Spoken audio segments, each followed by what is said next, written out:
Hello and welcome to day 4. I want to thank you for doing all of the hard work that brought you to this day in the process and give you an opportunity to congratulate yourself on how far you've come already. Give yourself a minute to think about what's all the work that you've done so far. How better set up are you now than you were before you started this program?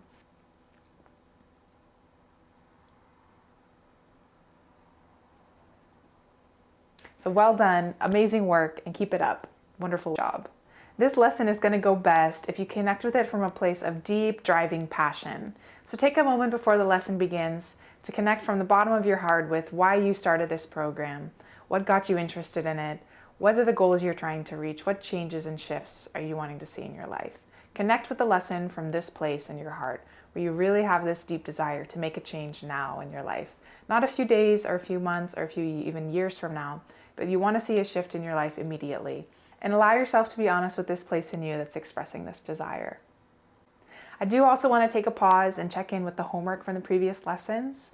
So have you had an opportunity to post your intention in your sacred space? Is it there and visible for you to check in with every time you go and sit in this beautiful place you've created? And were you able to, from yesterday, choose the best time to align with the character of your practice? If you need some support in being successful with these homework assignments, please don't hesitate to reach out at any time. My greatest hope is that these lessons will help you to create meaningful and measurable change in your life that lasts. Are you ready to begin day 4? Let's start.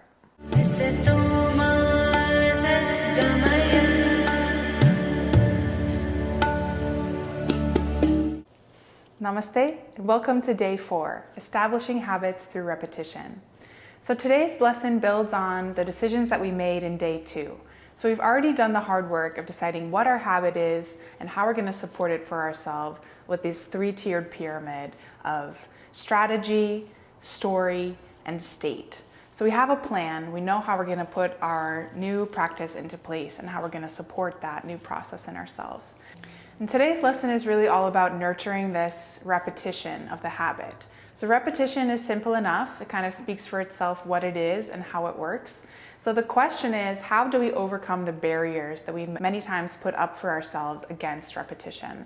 How do we identify and break down the stories, the excuses, the reasons that we have for not entering into our practice and recognizing that they're there and then being able to overcome them with some stronger affirmation of our desire to reach our goal as intended? So before we get started today, let's start with a centering exercise. And join me in your sacred space and come to a place where you're comfortable to sit for a few minutes.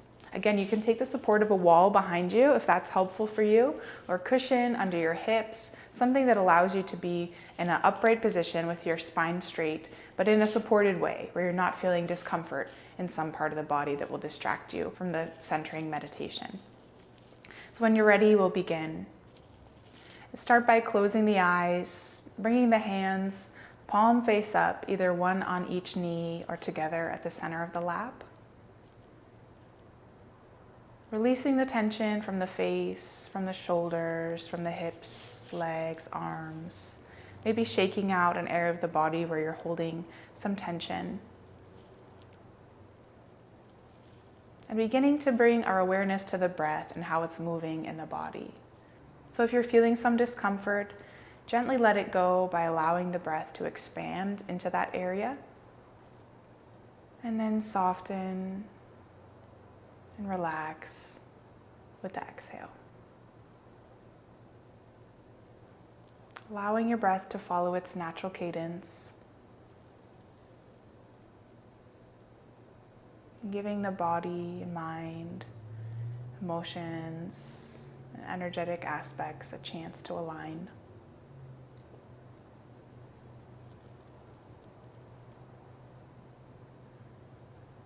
We can bring our attention to the heart space. So removing the mind from its involvement, from thoughts and feelings. Any plans or memories or lingering sense impressions from whatever came before this and whatever's coming after this. Center into this inner knower. The vast and open sky behind each passing cloud of any thought or feeling.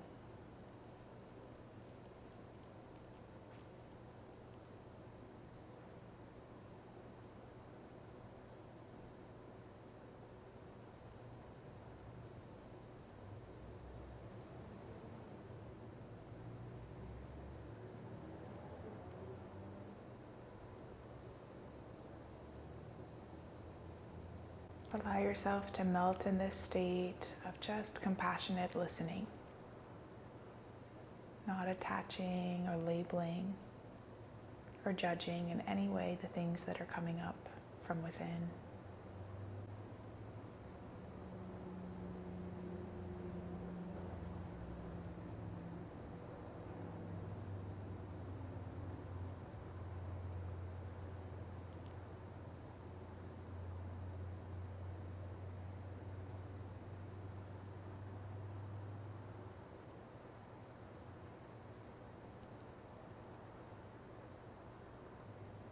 If thoughts or feelings are disturbing you or taking away your attention, come back to the feeling in the center of the chest. Invite the breath to grow a little more big, a little wider, or even slower. And focus just on the feeling of how the breath moves through the chest.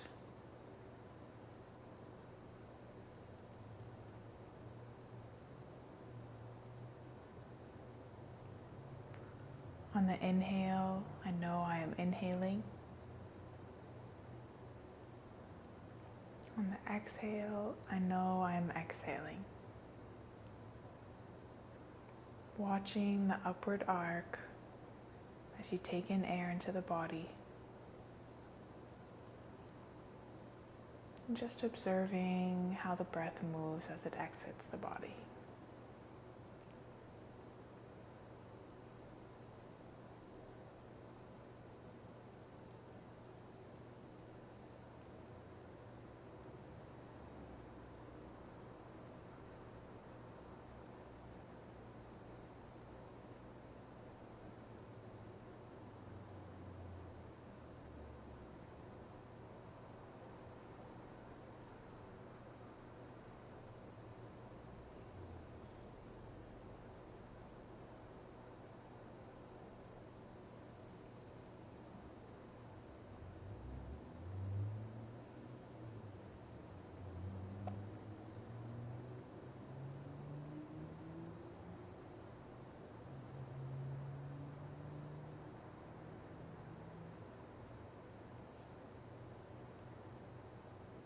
Creating a background of equanimity and unwavering focus we can come back to again and again.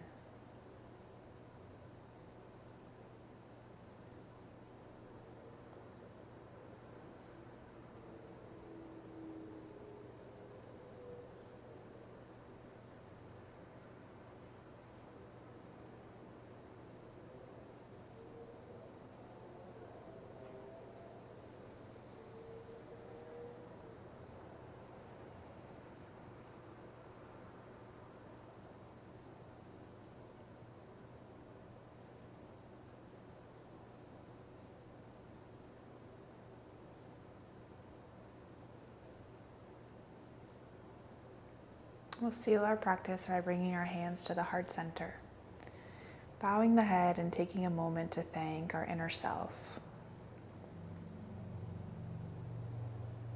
Thanking ourselves for taking the time and energy to connect with this space of energetic alignment.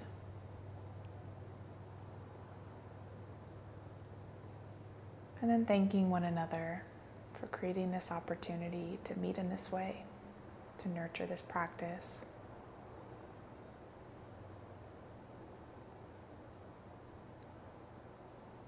We take a moment to thank the teachers who came before us as well, and the line of teachings that brought this ability to practice this state to us in this modern time and day.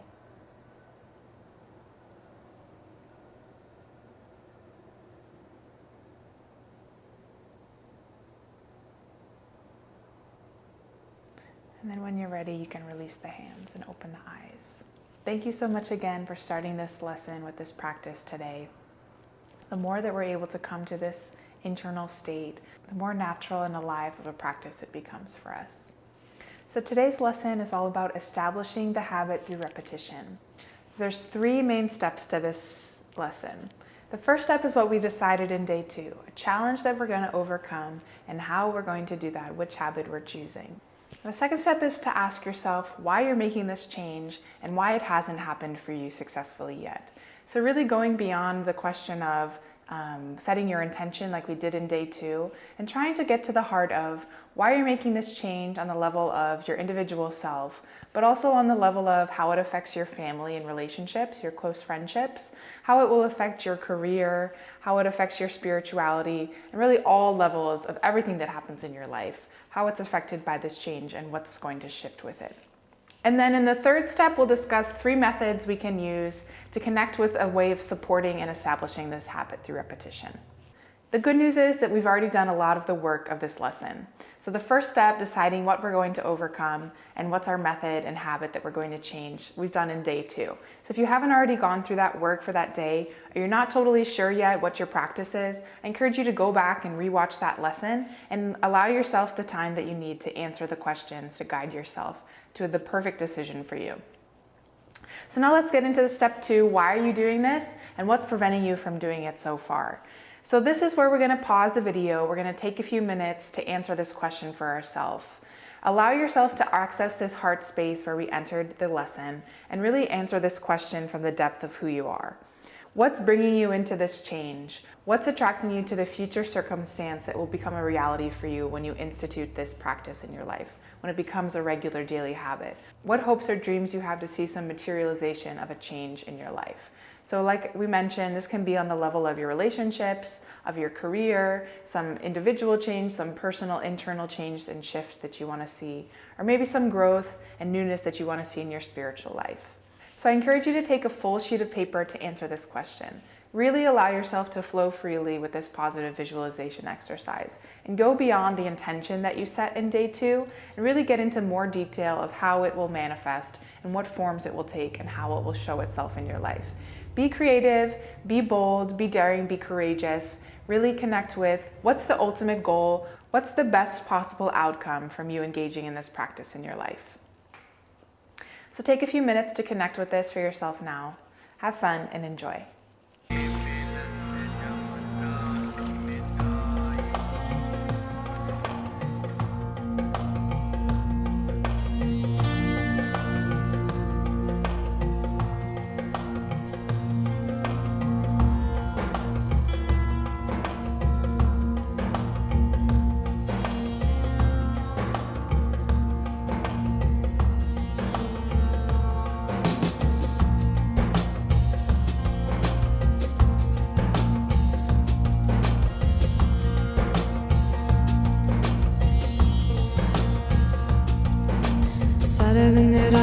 सर्व निरंतर जी सर्व निरंतर जी सर्व निरंतर जी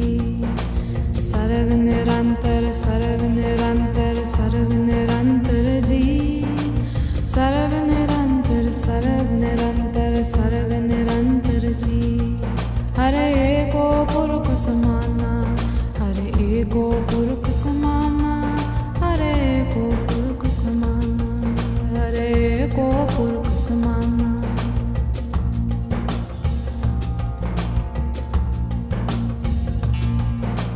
सर्व निरंतर जी सर्व निरंतर जी सर्व निरंतर जी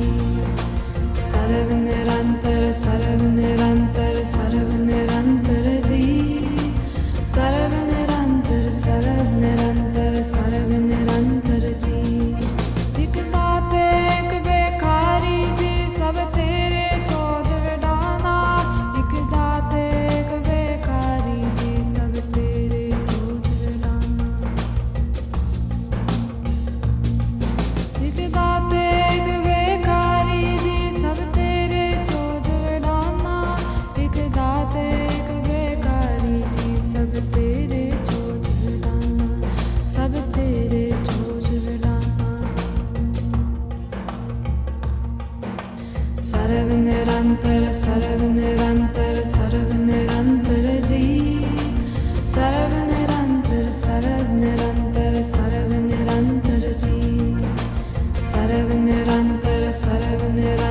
सर्व निरंतर जी सर्व निरंतर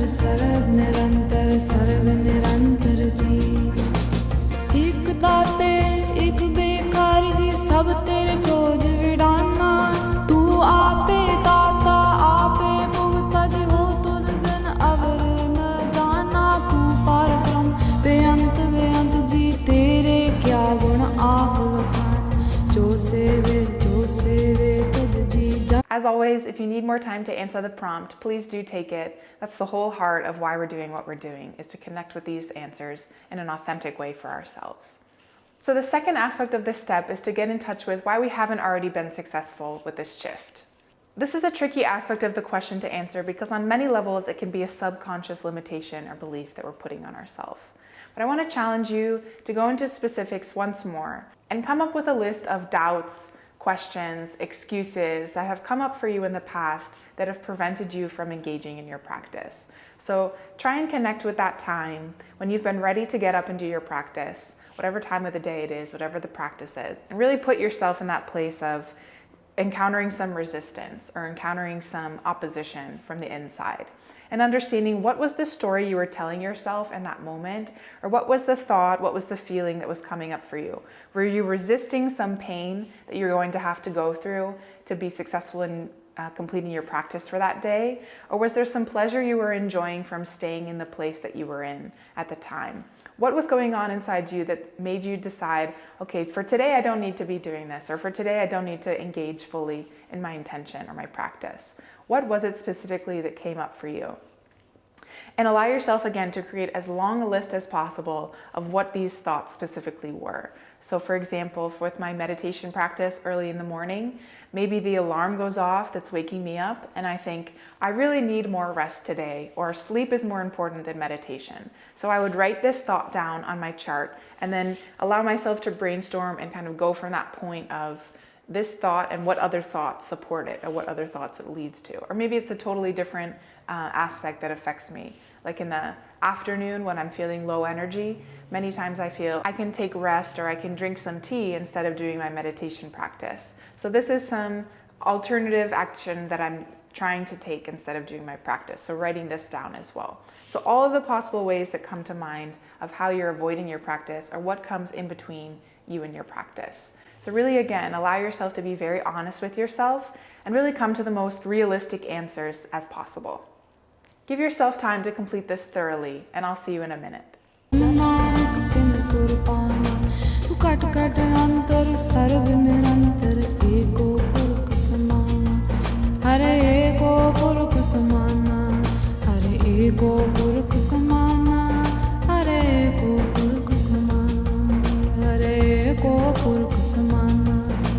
सर्व निरंतर सर्व निरंतर सर्व निरंतर जी सर्व निरंतर सर्व निरंतर सर्व निरंतर जी सर्व निरंतर सर्व निरंतर सर्व निरंतर जी सर्व निरंतर सर्व निरंतर सर्व निरंतर जी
lists you've just created are going to be so powerful tools to use for realigning your mindset to come back into the state that we need it to be successful.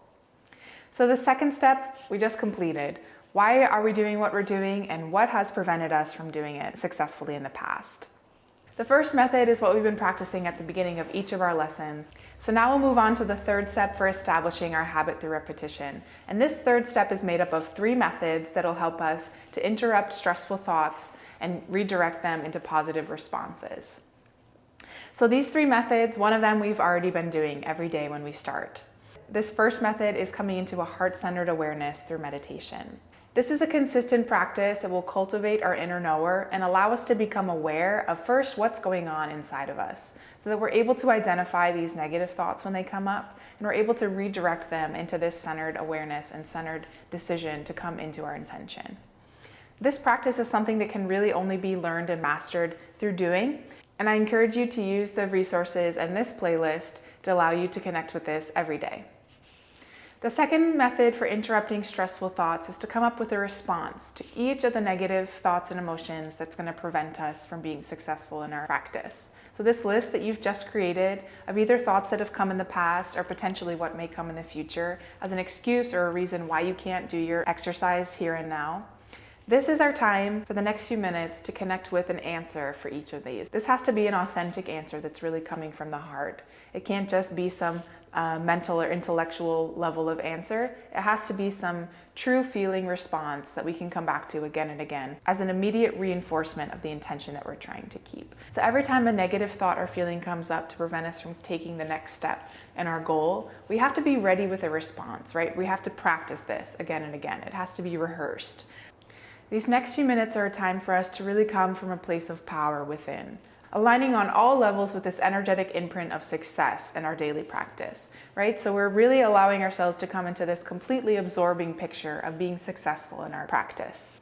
And then from this place of empowerment, we're constructing some responses to this list of questions and doubts. So it may be right on the same piece of paper that you're writing the response, or maybe it's a paper folded in half where you have the question and doubt on one side, and then you have the response and the positive interruption on the other side.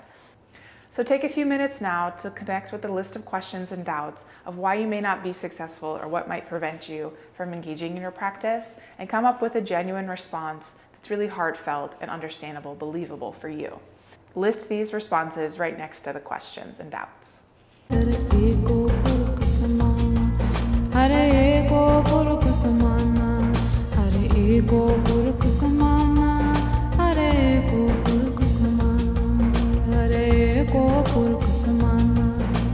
सर्व निरंतर सर्व निरंतर सर्व निरंतर जी सर्व निरंतर सर्व निरंतर सर्व निरंतर जी सर्व निरंतर सर्व निरंतर सर्व निरंतर जी सर्व निरंतर सर्व निरंतर सर्व निरंतर जी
homework for the next lesson will be to find a place where you can post these lists, both the list of why you're doing what you're doing, and then the list of what might prevent you from doing what you're doing and responses to those doubts. So finding a place where you're able to post both of those things and review them daily, if not daily, then multiple times a day. So putting it either in your bedroom or in the place where you get ready in the morning or in your workplace or even in your sacred space if that ends up being the best place for you. So we have one more third method for being successful in interrupting stressful thoughts. And this third method is to use mantras and affirmations. So this is something that we talked about in lesson 1 when we blessed our space with a Sanskrit mantra, asatoma sadgamaya, from unalignment into alignment. A mantra is traditionally a series of thoughts or words that are strung together to create a positive state within the body. So Sanskrit mantras are unique because the language is of the nature that when we pronounce Sanskrit syllables, it creates a vibration in the body that physically moves and aligns the cells to be in a certain order. So the actual structure of the word, or where the sounds, the phonemes, the individual letter sounds are produced in the body, they make a change and a shift in our physiologically. So Sanskrit mantras are uniquely powerful in this way that the meaning of the word both aligns with the way the energy is moving in the body with the pronunciation of the word. You may or may not have access right now to a way of understanding and integrating a Sanskrit mantra into your life. And if you're interested in going further in that, I encourage you to reach out to me and scheduling a time where we can talk about coming to the right mantra that's specific to you and your intention. Otherwise, using mantras in our own native language is also a great solution. So a mantra we may use in English or whatever other language resonates with you is called an affirmation. An affirmation is really much the same. It's an alignment with an intention through an application of words. So for example, if I'm trying to create an affirmation that will help to support me in my meditation practice, my affirmation may be something that affirms the state I'm trying to reach through my meditation, such as I am calm, I am centered, my mind is clear, I'm in control of my internal energies and how they move and evolve. Something like that. So the topic of creating affirmations is really a topic that we can explore all on its own in its own video. But I encourage you to take the next few minutes to connect with just some simple affirmation or a simple statement that aligns with the state that you're trying to reach. If you do a search for affirmations, you're going to come up with so many results and so many ideas and so many different varieties of affirmations to help you to achieve alignment with your goal. But I encourage you to first start with your own intention and your own visualization of your success. And I encourage you to come up with an affirmation that really aligns with your specific desired outcome. The more specific and personalized your affirmation is to you, the more successful it will be in aligning your energies to coming to this reality in your life. So those are our 3 methods for interrupting stressful thoughts and responses when they come up. Every thought you think comes with a chemical reaction that powerfully influences the physiology of your entire body. The theme of this lesson is that we have the ability to empower our state and then to identify the times when we're living in a disempowered state or when some doubtful thoughts or feelings are overcoming us and to respond to that with specific methods. I hope that you'll be able to integrate these methods into your life in simple ways in the coming week. And I really encourage you to share these small victories in empowering your state and overcoming a disempowered state, both on our Facebook group or reaching out to me directly. I hope you enjoyed this lesson, and I look forward to seeing you for the 5th and final day tomorrow. Tomorrow we talk about staying motivated and tracking our progress. Until then, namaste. Woo! That was a lot, right? That was a lot of writing, a lot of thinking and feeling, and getting yourself into this place of really feeling your success from the inside. One thing that I didn't mention in the lesson is the importance of reinforcement. So every time we're being successful or every time we take a step towards our self-practice, it's a good idea to give ourselves some positive feedback. Something like, yes, that's the way to do it, great job, amazing work, this is what I'm wanting, I'm being successful towards my goal. Some positive feedback. The more we're creating a sustained storyline in our efforts, so being consistent with affirming it when it's going well and then giving negative feedback when it's not. This is another way of introducing the observer or the witnessing mode into our daily life. So not only are we the one who's performing the action, that's either bringing us closer to our goal or further away, but we're also the one who's observing this action. So is able to say, yes, this is an alignment, or no, this is not an alignment. And to just take an objective stance, right? So we're not personally criticizing or saying, you're such a bad person because you're doing it this way, or you're such a good person because you're doing it this way. But simply affirming, yes, this is in alignment with my goals, or no, this is not in alignment with my goals. So I hope you get a chance in the next few minutes or later on today to post your 2 lists in a place where you'll be able to see, and to complete your homework of reviewing this list at least once a day, if not more. Thank you so much for the time and attention that it takes to engage in these lessons and really benefit from what's being taught. As always, I welcome your feedback and any comments or insights that you'd like to share at any time. Enjoy the rest of your day, and I'll see you tomorrow.